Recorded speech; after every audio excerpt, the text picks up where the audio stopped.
what Conor's been able to do, he's the first guy in the UFC that's been able to do that, that's had spectacular results.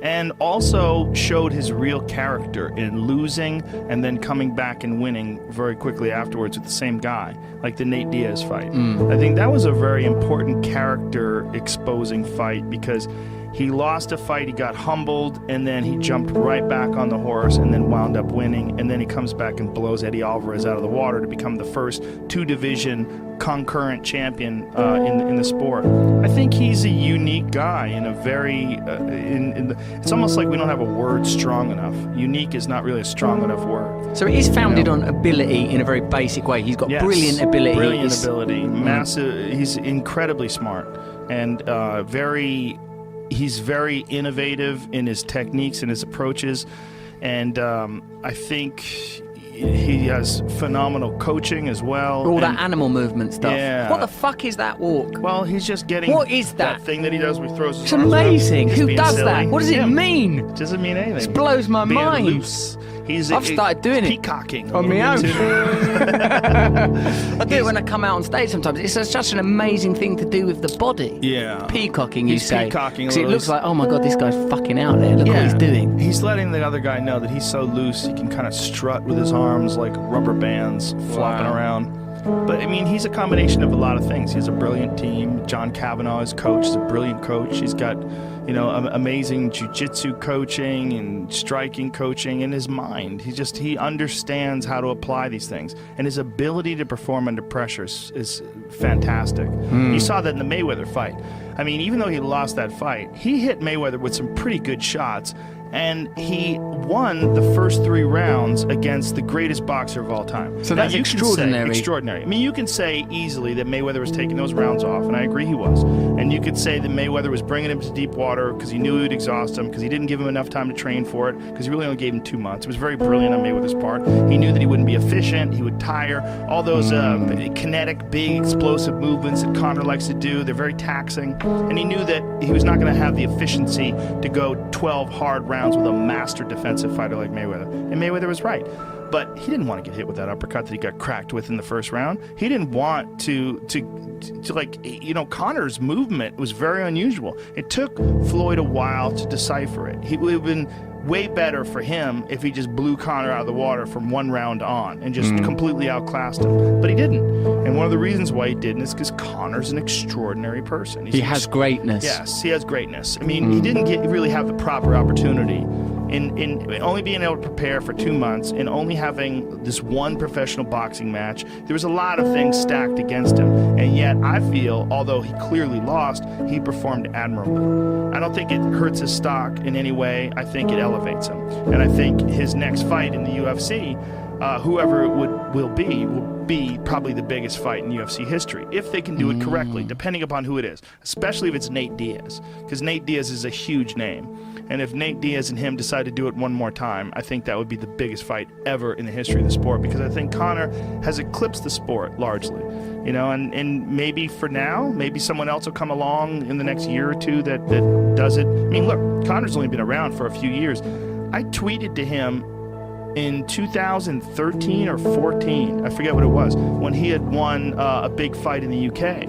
And I said, congratulations on an amazing performance. I really hope to see you in the UFC someday. That was like 4 years ago. Oh my God. At the most. So in 4 years, he's gone from being this unknown fighter that only like the really hardcore fanatics like myself knew about, to him being this worldwide phenomenon. He's the biggest combat sport athlete, not just of today, ever. There's no one like him.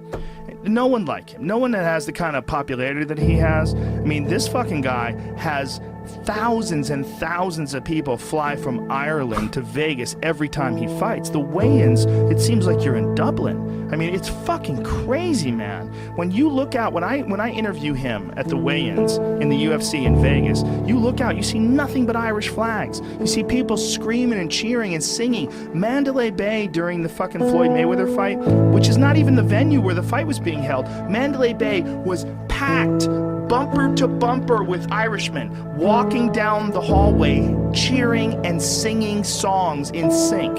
It was insane. Brilliant. I mean, There's no one like him in So that first of all, regard. you have to have the greatness. Like, Yeah. without the greatness, who gives a fuck? It's just another person. Like Dennis Yes. Hopper said about Van Gogh, who gives a fuck if you cut your ear off if your paintings are shit? Right, Paintings right. have got to be good. Yes. So his game is good. But then, there are often great geniuses in sport. But to have that, like you say, he used romantic ideas of Ireland and his own Irishness. That became an important part of his perception. But it's obviously resonating in a very, very powerful way to have that kind of devotion. Well, Ireland's very important.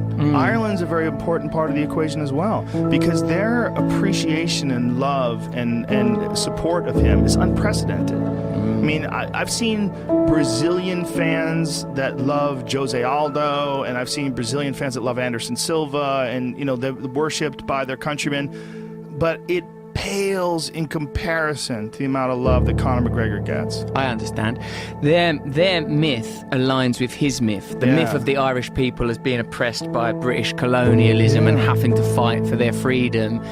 It resonates with what this man represents. And perhaps this is always what happens with figures of greatness, whether it's within the realm of sport or within the realm of politics. Temporarily, a person sort of captures a particular mood, a particular energy. And this is what I think, again, is to do with unconsciousness. I don't think people are aware of these kind of feelings. I think it's stimulated on a level that's not about thought.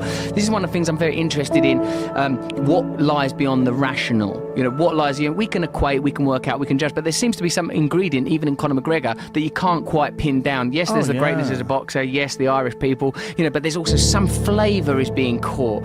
I wonder if you can ever preempt or understand these things. I wonder if you can ever drill down. But like the work of Joseph Campbell, the work of Carl Jung, the work of these people to say, there are unconscious archetypes, there are unconscious themes, there are stories that are running below the surface, patterns, coordinates that can be connected to. Some people, notably the profession of marketing, know how to harness these energies. If you have enough people feeling they're not good enough, they will spend money trying to feel better, whether it's the purchase of a car or a coffee or whatever it is. One of the key ingredients is make people feel not good enough. If you can harness and redirect people's sexual energy so that their sexual energy is directed at products and consumerism, then you will sell your product.